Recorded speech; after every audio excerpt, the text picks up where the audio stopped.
I want you to be able to tell your daughter and to tell everybody else that you listened to the scientists, that you acted on principles of justice, and that you did everything humanly possible to stand up to the ugliness and the greed and the corruption which currently exists. I want you to be able to say that to your daughter. Thank you.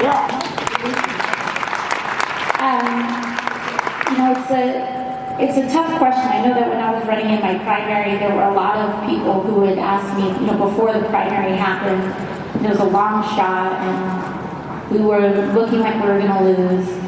And people would come to me and they were like, so what happens if you don't win? They would tell me that all the time. They'd ask me, like, what's your plan? And really, I didn't have one, because all I was focused on in that moment was doing what needed to be done today.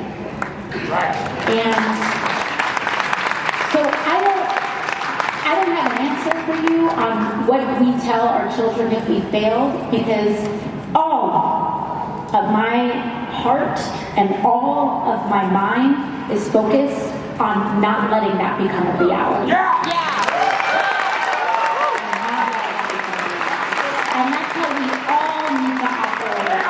We cannot, there is no plan B, there is no planet B. We have to operate like to wake up every morning, what do I have to give today? And sometimes you wake up in the morning and the thing that you have to give is to take care of yourself. Sometimes the thing you need to do is wake up and say, I'm going to go to bed, I'm going to sleep, I'm going to take care of myself. But sometimes you wake up, you can say, I'm going to knock on 5 doors today. I'm going to text my cousin. I'm going to go to my community meeting. Because we have to wake up, and no matter what it is that we have to do in a day, we need to do it so that we don't think about what could have been. I do not want to think about what could have been. I want to look back and be proud of what we did. So shortly after we got in, and shortly after sworn in, we introduced the Green New Deal resolution. And immediately, the reactions were all over the place. I mean, anyone who has had the misfortune of turning on Fox News understands how fixated we are.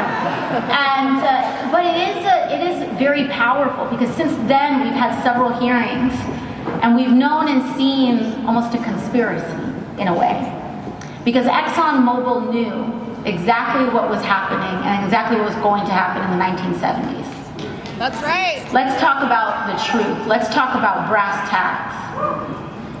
Because what they did is that they had an inkling that carbon emissions could increase global temperatures to unsustainable levels due to the burning of fossil fuels. They knew this. They had that inkling. So they dumped tons of money in scientific studies in the 1970s. We interviewed and we questioned the scientists ourselves. They had models going back decades predicting 415 parts per million in the year 2019, in the 1970s. And what did they do? Did they change their models? No. Did they change their business? No. Did they sound the alarm? No. No, they dumped millions of dollars in lobbying a campaign of doubt. That is concerned about authoritarianism and the concentration of power and the abuse of power in America. Just look at what's happening with denying people the right to vote in the South, in Georgia, in North Carolina, in South Carolina. So if you want to be worried about combating authoritarianism in America, vote Democrat in 2020. When it comes to values of democratic socialism, democracy, it's really about, at the core, democracy.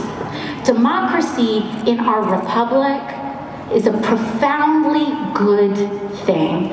The more we center back into democratic principles, the better our governance becomes. One person, one vote. Eliminating the role of big money in politics is for democracy. Now, if democracy is positive for our governance and our collective decision making, what we're arguing for is to expand principles of democracy into our economy and to our workplace, which means you shouldn't check your rights at the door when you go to work. Unionize your workplace. Economic democracy is a living wage, and that is what we are fighting for. And for anyone who's concerned about the abuse of power, we should be looking at the abuse of power of corporations deciding who lives and who dies depending on how expensive a medication is. So when we fight for economic rights, what we're doing here today is fighting for an advanced society. Because we've got two choices. We're going to go forward or we're going to go backwards. But we cannot stay the same.